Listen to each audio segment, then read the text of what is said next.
Hello and welcome to another episode of Citizen Kino, show all about our favorite movies. I'm Max Heresy, joined by my brother Sam, and today we got two movies from Japan from the 1960s. We got 1966's Tokyo Drifter, directed by Seijun Suzuki, and then also directed by Seijun Suzuki. His follow-up the next year, widely considered his magnum opus, Branded to Kill. So, Sam, one of the main reasons that I wanted to talk about these movies are they're the type of things that if you just go into these movies having no idea what you're about to watch, you're in for quite the ride. So I'm so glad that you were able to watch these, and starting with Tokyo Drifter because, one, that movie came first. It kind of paved the way for some of the style that showed up in Branded to Kill, but it's also just a simpler movie to follow. It's not as absurd, it's not as crazy. So, Sam, just walk me through, your experience watching Tokyo Drifter and what you thought of it. Yeah, so when you told me that these were the movies we were doing this week, I was pretty excited because they're movies that I really was not familiar with at all. And I started with Tokyo Drifter, as you suggested to me. And all I really knew about it going in was that, 1960s, out of Japan.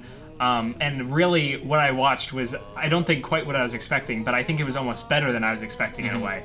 I feel like these movies feel very 1960s, but also you can tell, ahead of their time in certain aspects, especially with Suzuki's directing. Yeah, there are so many unique bits of creativity, splashed throughout. There's the one scene, remember they go to the club early on, the dancing club, and the gangsters are doing business in the back rooms. Right. There's one shot in that scene where the camera's in the basement and it's looking up, but the dance floor was see-through.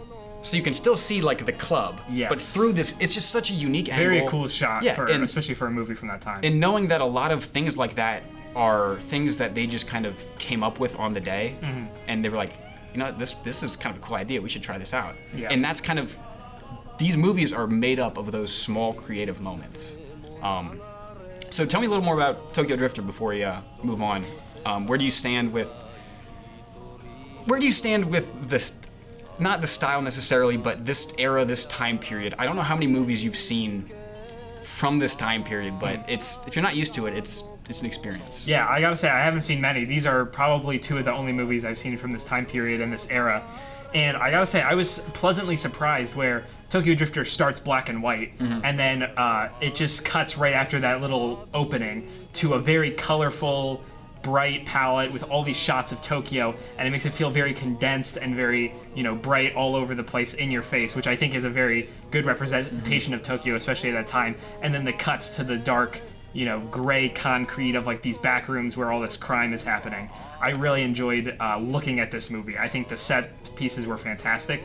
I really liked the saloon fight that I felt was kind of like a Western parody in a sense. And it goes on for so long. For half the movie, it feels like. Yeah, that was one of the most memorable parts of that movie, for sure. Yeah. And I really do like the color. And I think the plot of this movie, when you put it down on paper, it really doesn't, it's not that interesting. It's definitely your average Yakuza affair, but I think just the style of this movie and kind of some of the interesting and surprising directorial choices. I think the movie's very avant-garde, and it makes it so fun to watch. 100%. Yeah, it's even if you're not necessarily in it for the, some crazy narrative twist that's gonna, leave your jaw hanging on the floor. You're here for the stylistic flair. Absolutely. So the main character, Tetsu, I would say, in line with the narrative, he's a pretty standard kind of masculine hero from that time period, and that is something I want to get to when we talk about Branded to Kill, the problematic elements of these movies being made in the time period that they were made in, because they were far from perfect. Yeah. But we'll get there a little later. But so Tetsu, the actor, he was also a singer, and I'm pretty sure he got assigned to that movie. It just got dropped on him. There's nothing you can really do about it. Much like the script on Suzuki. Yeah, exactly, with the studio dynamics of that time. Yeah. So the Tokyo Drifter song, which by the way slaps I love it so hard. Yeah. That song is awesome. But I'm pretty sure, I could be mistaken on this, because this is just something I'm remembering. I didn't just read about it. But I'm pretty sure that was already one of his songs that they incorporated into the movie and kind of made the spine of the movie around that song.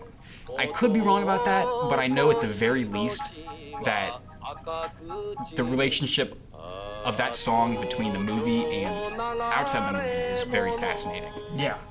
I think the music in this movie really is something that's special about it, and I love the whistling.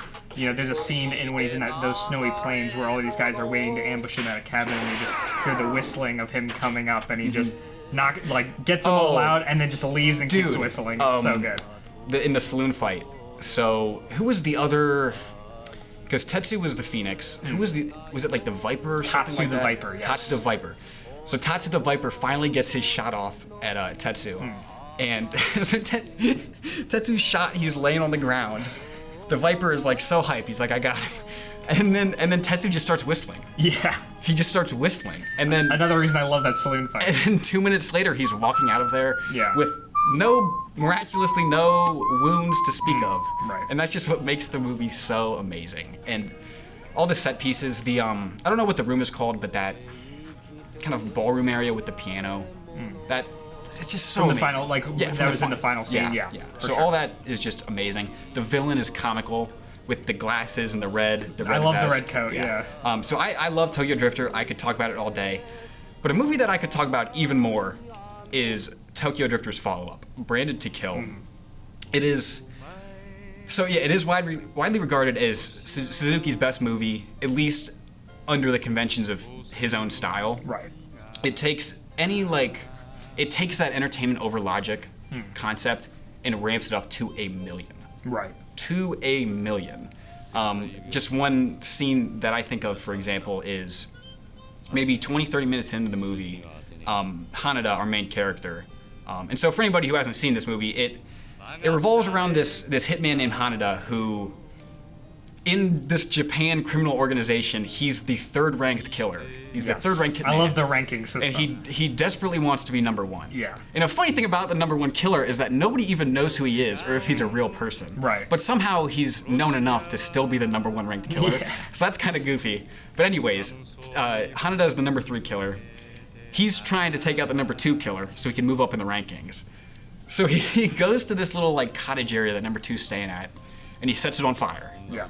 And it's like a very open area, not many trees, not many buildings. It's a big long field. It's a big long field. He sets it on fire. 30 seconds go by. The number 2 killer comes sprinting out of this building, just screaming. He's on fire.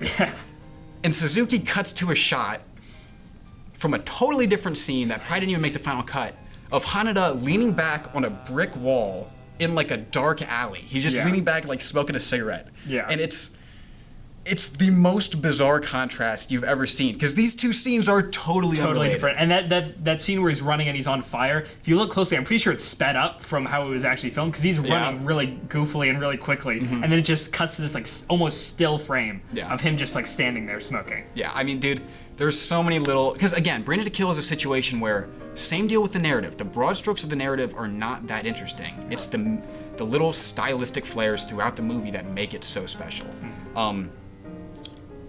One thing we have to mention with Branded to Kill is the star, Joe Shishido. Oh, absolutely.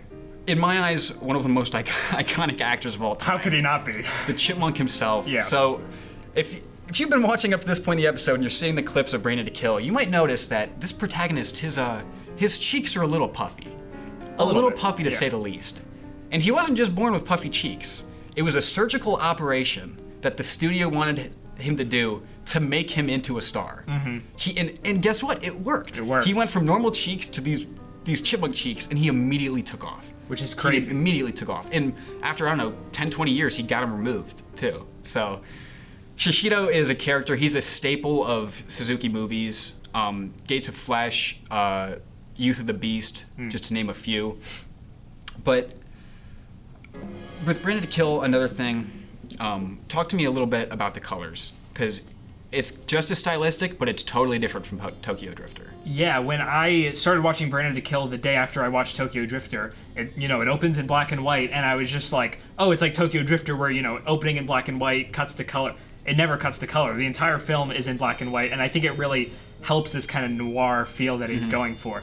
And I was impressed with how much style I feel like can still come through without the color of Tokyo Drifter. It really shows that, it's not just the set design of Tokyo Drifter, even though that was a big part of it. It really is just Suzuki's directorial prowess. Oh, 100%. And I think the black and white really works for this movie. I feel like it gets that noir vibe on, and a lot of the shots feel very, I don't know the right word for it, but you kind of swap out the vibrancy of Tokyo Drifter for some very intense shadows. Yeah, and it just feels very dark. Yeah, it creates a much more. It doesn't feel as lighthearted as Tokyo Drifter. So, unfortunately, we've already been talking for a pretty long time about this. So I don't want to keep going for too much longer. So I think we got to talk about the portrayal of women in these movies, because we have to. We can't talk about how much we love these movies and not bring this up. And then I also just want to mention a few more just bizarre scenes throughout Branded to Kill, just to give you a sense, if you haven't seen it, of how absurd this movie is. Sure, go for it. But starting, with the portrayal of women, so you have one prominent female character in Tokyo Drifter, Tetsu's girlfriend, who it seems like her entire life revolves around him. Around Tetsu, right. She doesn't exist as her own person. All of her emotions are intertwined with Tetsu in a very, I feel, problematic way that it kind of supports this idea that, like, a woman needs to rely on a man and blah, blah, blah. I mean, she pretty much... And Tetsu doesn't care for her, really, Not at all. Not at all. And I don't think that's necessarily portrayed as a negative in the movie either. It's kind of just like, look at this rough, tough, lonely drifter. The Sigma male. He can't... The Sigma man. He can't drift with a woman at his side. I think that's something he says. Yeah. And then Branded to Kill, you have two prominent female characters who are very different from the one in Tokyo Drifter. One is straight up insane. Haneda's wife she doesn't even feel like a real person. She feels like a caricature of maybe the impressions that Suzuki and people around him had of women at that time. Right, especially women in this, like, kind of space. I mean, being, like, the wife of a hitman, pretty much. Yeah, and then Misako as well. Yep. That's a very interesting case that we haven't really talked about that much throughout this episode. We could make an entire episode about Misako as a character. I agree. I think Misako is one of the most interesting characters in this movie. Opens the door for analysis on, what does this movie say? What does it mean? And I mean, I'm struggling to figure out how to go about even talking about her right now. Right. But basically, she's this character that Haneda encounters halfway through the movie who basically has a strange obsession with death. And I don't really know how to go past it from there without taking up another half an hour. So. Right, I understand. It's definitely a shift, I feel like, from the female characters you're used to in these movies, where you meet Misako and she just talks about, my dream is to die, is I'm pretty sure one of the first lines she says. Yep. She has all these dead birds at our house. She picks him up in an open convertible while it's pouring rain. Exactly. So yeah, man, and I think we can still enjoy these movies with the more problematic elements as long as we're acknowledging them. I agree. Because you can learn from this stuff, you know? So I'm glad we talked about that. It is, especially in Branded to Kill, is where I have a bigger issue with it. There are just too many scenes that I kind of find myself, maybe I'll skip 30 seconds ahead because that one's a little troubling. Yeah, I get you. So Sam, to close up here, because we've been talking for a while here, I want to just give me some of your favorite shots and scenes from Branded to Kill that stick out to you. I will go first. One that I always think about, which is so comical. Towards the end of the film, when number one is kind of driving Haneda insane, right?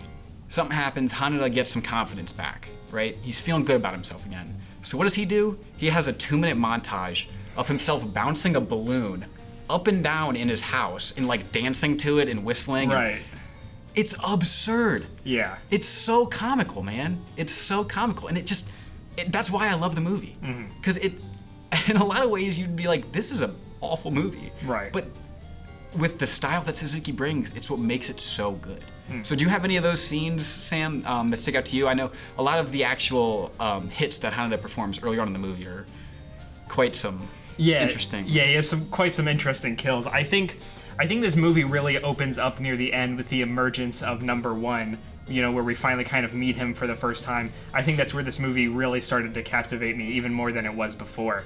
And I think something that I haven't been able to stop thinking about since I finished the film was honestly that ending scene in the boxing ring. Because I think that's really kind of perfectly sums up the tone of this movie, where we see very nihilistic and cynical. Yeah, we see Hanada, finally taking a stand against number one, where he tells him to meet him at this boxing ring, and he's just sitting there waiting, and he finally, climbs into the ring, and he number one shoots him, and it doesn't. He gets back up. It hits him in the belt loop, I think, and he gets shot so many times, but he defeats number one, and he's dying, and all he cares about is, finally, I am number one. And then one of the most ridiculous shots, I think, of this whole thing is Misako, who presumed to be dead at this point, walks into the ring. He just instinctively turns and shoots her.